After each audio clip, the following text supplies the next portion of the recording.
आगे बढ़ते हैं और बात करते हैं कुछ सेहत के हवाले से। आज हम बात करेंगे मैदे के अमराज के हवाले से, जिसको मुझे लगता है हर दूसरे बंदे को ये प्रॉब्लम है, क्योंकि हम खाने में बिल्कुल एहतियात नहीं करते हैं, एतदाल नहीं रखते हैं। हम ये नहीं सोचते हैं क्या वक्त है, क्या खाना है हमें, और बे वक्त हमारा जो दिल करता है हम वो खाते रहते हैं। ये सब चीज़ें मेरे साथ भी हैं।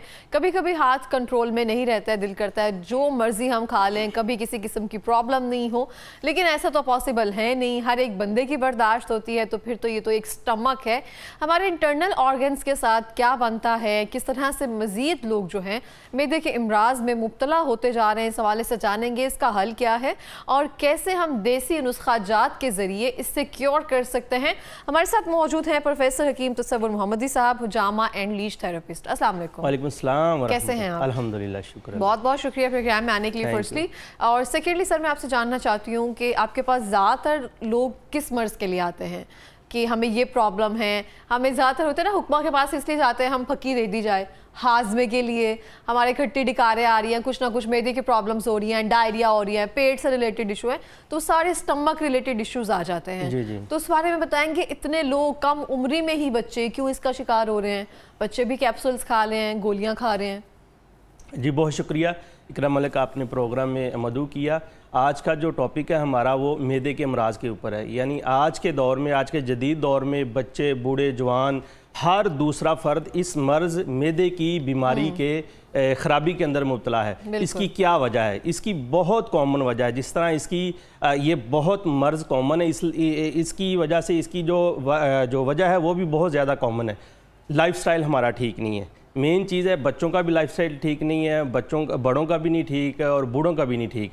लाइफस्टाइल की ख़राबी की वजह से ये अमराज बहुत ज़्यादा हो रहे हैं। और अमूमन हमने देखा है कि आज के दौर में हर दूसरा बंदा घर में खाली पेट जो कैप्सूल खा रहा है ना, लाइक पीपीआई ग्रुप की जितनी भी मेडिसिन है, यानी प्रोटोन पंप इनहिबिटर, खाली पेट हम निहार पेट जो कैप्सूल खा रहे हैं, मेप्राजोल है, इसोमेप्राजोल है, लेंजाप्राजोल है या पेंटाप्राजोल है, इस तरह की जितनी भी मेडिसिन हम खाली पेट खा रहे हैं और एक अरसे से खा रहे हैं, यानी 2-4 सालों से मुसलसल खा रहे हैं। जिस तरह ब्लड प्रेशर की लोग दवाई खा रहे हैं, शुगर की दवाई खा रहे हैं, इसी तरह ही ये जो खाली पेट मैदे की तेज़ाबियत को कम करने के लिए जो लोग कैप्सूल खा रहे हैं, इसके भी बेशुमार नुकसानात सामने आ रहे हैं। लाइक इसका मुसलसल इस्तेमाल, अगर आप 2-4 हफ्ते तक इसको लेते हैं तो ऐसा कोई नुकसान नहीं है, इसका फ़ायदा होता है। लेकिन अगर आप एक लंबे अरसे तक इसे इस्तेमाल करते हैं तो इसकी वजह से आपकी जो मैदे की जो तेज़ाबियत है वो बिल्कुल ख़त्म हो जाती है। यानी इसका जो फंक्शन है ना, मेन फंक्शन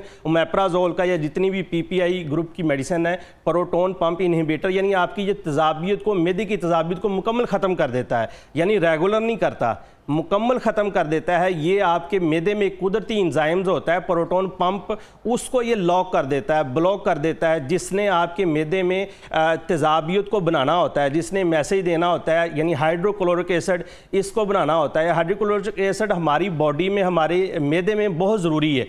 इसकी जो नॉर्मल मिकदार है वो 1.5 से 3.5 तक मैदे में होना बहुत ज़रूरी है। लेकिन ये कैप्सूल जो हम खाली पेट खा रहे हैं और अरसा दराज से खा रहे हैं, इसका फंक्शन ये है कि इसने आपकी जो मैदे की तेज़ाबियत है उसको बिल्कुल ख़त्म कर देना है। और आप इसकी वजह से फिर मैदे के अंदर बहुत सारे और जो इंजाइम्स हैं, लाइक पेप्सिन वगैरह, वो भी फ़ाल नहीं होते। आपके मैदे में मुकम्मल जो डाइजेस्टिव सिस्टम है वो बहुत स्लो हो जाता है। कैल्शियम की डेफिशिएंसी हो जाती है, मैग्नीशियम की डेफिशिएंसी हो जाती है, तो आपका जो दिल की धड़कन है वो बेतरतीब हो जाती है। अगर कैल्शियम की कमी हो जाती है तो आपकी हड्डियां भुरभुरापन और फ्रैक्चर की तरफ मामला चला जाते हैं। इस कैप्सूल के ज़्यादा इस्तेमाल की वजह से, यानी अगर आप 2-4 हफ्ते तक खा रहे हैं तो इसके कोई नुकसान सामने नहीं आते, लेकिन तेज़ाबियत फिर भी आपको वक्ती ही कंट्रोल करती है, इसका मुश्किल हाल नहीं है। अच्छा, अब हम आते हैं रूट कोज की तरफ। वो क्या ऐसा वजह बनती है जो हम डेली हमें कैप्सूल्स लेने पर मजबूर कर देती हैं? क्योंकि एक मर्ज़ है, डॉक्टर ने आपको दवाई दी है, एक मखसूस अरसे तक आपने इसको इस्तेमाल करना है, फिर उसको आपने छोड़ देना है,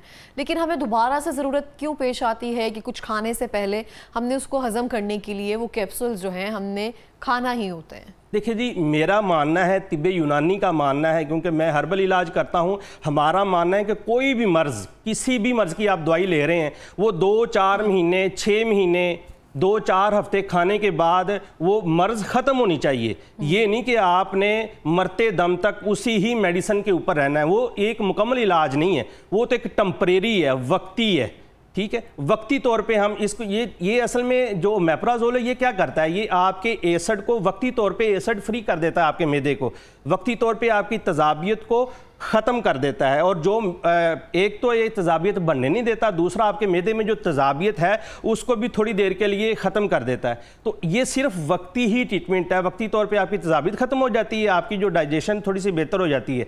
लेकिन इसका लॉन्ग ज़्यादा देर तक इस्तेमाल आपके मैदे में ब्लोटिंग के मसाइल पैदा कर रहा है, अल्सर के मसाइल पैदा कर रहा है, क्योंकि तजाबियत आपकी मैदे के लिए बहुत ज़रूरी है। अगर तजाबियत नहीं होगी तो फिर आपको एच पाइलोरी जो है ना, बैक्टीरियल इन्फेक्शन भी होने का खतरा है, आपको टाइफाइड होने का भी खतरा है, आपके मैदे में बर्निंग और एसिड रिफ्लेक्स और जो गर्ड जैसे मामलात हैं ये इसके इस्तेमाल की वजह से आ रहे हैं। अच्छा, ये हमने डिस्कस कर लिया कौन सी ऐसी ग़िज़ाएँ हैं जो हम अपनी डेली खुराक में शामिल कर रहे हैं जिसकी वजह से मैदे के अमराज ज़्यादा पाए जा रहे हैं लोगों में। वही जंक फूड, रिफाइंड फूड, मीठा जो जहर है, चीनी का ज़्यादा इस्तेमाल, बेकरी आइटम का ज़्यादा इस्तेमाल, ठीक है, ये तेज़ मिर्च मसाले, ठीक है, और खा के फ़ौरन सो जाना। हम खाने के बाद कोई चहलकदमी भी नहीं ना करते, हमने खाना भी तो 12-1 बजे या रात को। हम अगर सुबह का मॉर्निंग नाश्ता हम हल्का हैवी करें, आप हेल्थी जो है ना वो चिकनाई लें, आप अंडे ले सकते हैं, आप सब्जियां खा सकते हैं, आप सैलड का इस्तेमाल कर सकते हैं, आप रायता ले सकते हैं, आप दही का इस्तेमाल कर सकते हैं, दोपहर को आप जो सैलड है या कोई फ्रूट वो ले सकते हैं, और रात का खाना मगरिब के टाइम के पास खाएं और कम खाएं, और खाने के फ़ौरन बाद सो ना जाएं, तो इंशाल्लाह आपके जितने भी मैदे के अमराज हैं वो नहीं होंगे। अच्छा, और कौन सी ऐसी चीज़ है जो हमें ग़िज़ा में शामिल करना चाहिए? कहा जाता है दही बहुत अच्छा होता है स्टमक के मरीज़ों के लिए, या कुछ ऐसी चीज़ें जो उनको डेली बेसिस पर इस्तेमाल करनी चाहिए? देखिए, हमें सब्जियां, हर चीज़ का एक पोर्शन कंट्रोल करना है हमने। अगर आपने चावल भी खाने हैं, चावल कुछ जहर नहीं है, लेकिन चावल अगर आपने खाने हैं तो 2-4 आप चम्मच ले लें। हम 2-4 प्लेटें खाते हैं, ठीक है, और उसके ऊपर फिर हमने को 1 पाव दही उसके ऊपर रायता डाल के खाना है, या सालन है तो 1 पाव सालन उसके ऊपर डाल के खाना है। आप चावल खाएं, आप सारी दालें खाएं, आप सारे गोश्त खाएं, आप सारी सब्जियां खाएं, लेकिन इसका पोर्शन कंट्रोल करना है। आपने अपनी प्लेट के अंदर आपने प्रोटीन ज़्यादा लेनी है, उसके बाद जो सैलड है वो ज़्यादा लेना है, और जो कार्बोहाइड्रेट्स हैं वो कम से कम रखें, ताकि आपकी जो निज़ामी निज़ाम वो बेहतर हो। क्योंकि हम खा के, हमारे जितने भी आजकल लोग हैं वो खा के बैठने वाला काम है। अगर आपने खा के मुशक्क़त वाला काम करना है, अगर आप एथलीट्स हैं, आप स्पोर्ट्स मैन हैं, आप अगर ज़िम्मेदारा करते हैं, आप अगर हल चलाते हैं, कोई भी मुशक्क़त वाला काम करते हैं, तो फिर तो आप 2 पराठे खा के भी उसको हज़म कर लेंगे। अगर आपने खा के बैठना है तो फिर 1 चपाती काफ़ी है, आधी चपाती, 1 चपाती, उसमें आप सैलड का ज़्यादा इस्तेमाल करें। दही जो प्रोबायोटिक है, आपकी गट हेल्थ के लिए बहुत बेहतरीन चीज़ है। दही के अंदर आप जो पुदीने की चटनी बना के वो उसके अंदर रायता बना खा सकते हैं, कद्दू का रायता ले सकते हैं, दही को मुख्तलिफ फॉर्म में आप खा सकते हैं, बहुत बेहतरीन चीज़। ठीक हो गया। अब हम आते हैं नुस्खे की जानिब। नुस्खा ऐसा कौन सा मौजूद है जो हम इस्तेमाल करके इन कैप्सूल्स वगैरह से जान छुड़वा सकते हैं? देखें जी, जो लोग खाली पेट कैप्सूल खा रहे हैं, मेप्राजोल वगैरह जितनी पीपीआई ग्रुप की मेडिसिन है, और अरसा दराज से खा रहे हैं, उसका अल्टरनेट मैं बताने लगा हूँ। ये जो लोग कैप्सूल खा रहे हैं, 2-4 सालों से खा रहे हैं, उनका वो कैप्सूल नहीं छूट रहा। और इसकी सबसे बड़ी वजह, नुकसान ये होता है कि जब आप 1-2 दिन ये कैप्सूल नहीं ना लेते तो ये जो एसिडिटी है पहले से डबल होके आती है, आपके मैदे में दर्द और तजाबियत और आपकी बर्निंग बहुत शिद्दत से होती है। तो उसका अल्टरनेट ये हमारे पास ये कि चोरका है। ये आप किसी भी मारूफ कंपनी का चोरका ले लें, लाइक करशी का, हमदर्द का, जिसका भी ले लें, चोरका, 4 अर्क के चहार, तो ये आप चोरका ले लें। आप बड़ी बोतल ले लें, आधा कप सुबह खाली पेट, जैसे आप कैप्सूल खाते हैं खाली पेट वाला, उसकी जगह आपने ये चोरका पीना है। आधा कप सुबह खाली पेट और आधा कप रात के खाने से पहले, सुबह शाम आप ये लें। इंशाल्लाह आपका वो जो आप कैप्सूल खा रहे हैं, कैप्सूल खाने के बाद आपको तजाबियत कम होती है, वो बल्कि वो तो ख़त्म करता है, ये आपकी तजाबियत को रेगुलेट करेगा। जितनी तजाबियत आपके मैदे में ज़रूरी होगी उसको रखेगा, बाकी को वो निकाल देगा। और ये चोरका आप इस्तेमाल कर सकते हैं। इसके अलावा ये एक फक्की का नुस्खा है, मैं बता दूं, ये जी साबुत इसबगोल है, साबुत इसबगोल। ये भी होता है, इसका कलर डिफरेंट है ना? हाँ जी बिल्कुल, छिलका इसबगोल होता है ना, वो इसका छिलका होता है। ओके। हाँ, ये साबुत है। और ये किस लिए, वैसे अगर हम इसको वैसे बात करें, ये किस लिए अच्छा उसी वजह से اس کو ویسے بھی کھا سکتے ہیں؟ ویسے ہاں بالکل ویسے بھی کھا سکتے ہیں, پانی میں بھگو کے رکھ دیں آپ, چھلکے کی طرح کھا سکتے ہیں. یہ بہت بہترین چیز ہے. یہ اس سے بھی زیادہ, چھلکے سے بھی زیادہ جو چھلکا, یہ ثابت اسبگول زیادہ کام کرتا ہے, اس کے نقصانات کم ہیں. آپ ثابت اسبگول لے لیں. نمبر 2 یہ اجوائن ہے, اجوائن آپ لے سکتے ہیں. نمبر 3 چھوٹی الائچی ہے, چھوٹی الائچی آپ لے لیں. اور نمبر 4 یہ ملٹھی ہے, ملٹھی آپ لے لیں. نمبر 5 زیرہ سفید, زیرہ سفید آپ لے سکتے ہیں. نمبر 6 اور یہ سونف ہے, سونف لے لیں. نمبر 7 یہ پودینہ ہے. یہ ساری عام چیزیں ہیں. ڈرائی پودینہ ہے. ہاں ڈرائی پودینہ ہے. ڈرائی پودینہ اگر آپ نے بنانا ہے تو گھر میں آپ جو تازہ پودینہ لا کے اسے خشک کر لیں, وہ زیادہ سب سے بہترین ہے. یہ ساری چیزیں آپ نے برابر وزن لینی ہے, ہم وزن. اگر آپ نے 1 مہینے کا بنانا ہے تو آپ 30 گرام بھی لے لیں, 30 سے 40 گرام لے لیں فی جو آئٹم ہے, تو آپ کا 1 مہینے کی میڈیسن بن جائے گی. سب کو اپنے فائن پاؤڈر کر لینا ہے. صبح شام کھانے کے آدھا سے 1 گھنٹہ بعد آدھی چمچ آپ نے کھانی ہے, پانی کے ساتھ کھا لیں. یا آپ نے زیادہ مسئلہ ہے تو پودینے کے کاوے کے ساتھ ہی یہ جو پھکی ہے یہ کھا لیں, تو انشاءاللہ معدے کے تمام امراض سے آپ کو چھٹکارا مل جائے گا. اور یہ کتنی عمر کے جو بچے ہیں وہ کھا سکتے ہیں؟ کیونکہ آج کل کو 10 12 13 سال کے جو بچے ہیں ان کو بھی یہ پرابلمز ہو رہی ہے, کیونکہ اسکول میں جب جاتے ہیں کینٹین سے جو گند بلا ملتا ہے ہم سب نے وہ کھانا ہوتا ہے. جی بالکل, جو بچہ روٹی کھا سکتا ہے نا وہ یہ پھکی کھا سکتا ہے. کیونکہ آج کل جتنے بھی امراض ہیں نا, یہ گندم کی بھی سب سے بڑی ایک وجہ ہے. کیونکہ یہ پہلی والی گندم رہی نہیں, نہ نسلی لحاظ سے, نہ ساختی لحاظ سے, نہ جنیاتی لحاظ سے. پہلے جو گندم دیسی ہوتی تھی یہ ہائیبرڈ آ گئی ہے, یہ جینیٹیکلی موڈیفائڈ آ گئی ہے. ہاں یہ ہضم ہی نہیں ہوتی. پہلے جو گندم ہوتی تھی نا یہ 5-6 فٹ 4-5 فٹ تک اونچی ہوتی تھی. اب یہ بونی گندم آ گئی. 1960 یا 70 کی دہائی میں ایک نئی چیز متعارف کرائی گئی تھی, یہ وہ والی گندم ہے. یہ بونی گندم ہے, یہ 2-2.5 فٹ 3 فٹ تک لمبی ہوتی ہے. اور اس کے جو یہ اس کا بیج اگر دوبارہ آپ زمین میں بو دیں تو دوبارہ ہوتا نہیں ہے. جو دیسی گندم تھی وہ بیج سے پھر آگے آپ بیج رکھ لیتے تھے ہم گھر میں, اور اگلے سال وہی بیج جو ہم کھاتے ہیں گندم, وہی بیج ہم بوتے تھے تو گندم ہو جاتی تھی. تو جن کے اپنی زمینیں ہیں یا جو یہ کام کر رہے ہوتے ہیں کھیتی باڑی کا, تو وہ دیسی گندم نہیں اگا رہے ہیں اب ہے ہی نہیں, ہمارے پاکستان میں ہے ہی نہیں.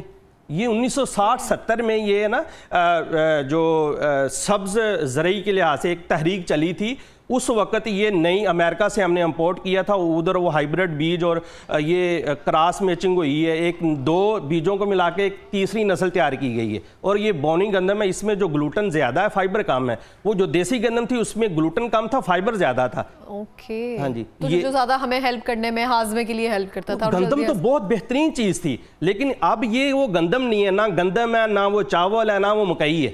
اثر کیا ہوگا؟ اور ہم زیادہ تر کھاتے ہی گندم ہے. 2-3 روٹیاں ہم گندم ہی کھاتے ہیں, اور کچھ اور کسی طرف تو ہمارا دھیان ہی نہیں جاتا. تو اس لیے یہ آپ کے جتنے بھی سٹومک کے مسائل ہیں, میں سمجھتا ہوں جو آج کل جو گندم ہے, ہم خالص گندم بھی نہیں کھا رہے ہیں, ہم تو سفید آٹا کھا رہے ہیں.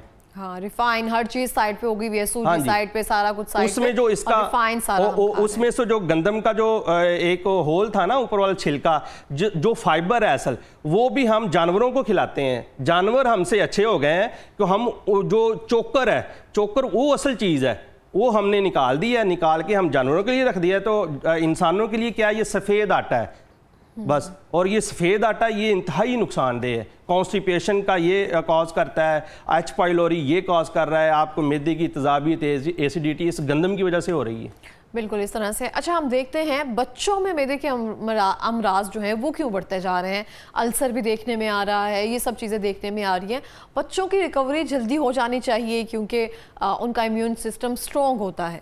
تو پھر بھی یہ بچوں کو 4-5 سال تک انہوں نے بھی کیپسولز کھانا ہے. میری اپنی فرینڈ تھی, جب میں اسکول میں تھی تب اس کو یہ پرابلم تھی, اور اس نے لازمی وہ کیپسولز لے کر چلنے تھے. جو اس ٹائم پہ میرے فادر کھاتے تھے کیپسول, وہ کیپسول کھاتی تھی. بالکل آپ نے بالکل درست فرمایا, بہت اچھا پوائنٹ آپ نے ریز کیا ہے. جو بچوں میں کانسٹیپیشن کیوں ہو رہی ہے, بچوں میں ایسیڈیٹی کیوں ہو رہی ہے, اس کی بڑی وجہ یہی ہے کہ جو ہم بچوں کو کھلاتے ہیں سلنٹیاں, پاپڑ اور بیکری کی تمام مصنوعات, وہی چیزیں ہیں عام روٹین میں, وہی چیزیں ہم کھا رہے ہیں, اس کی وجہ سے ہو رہی ہے.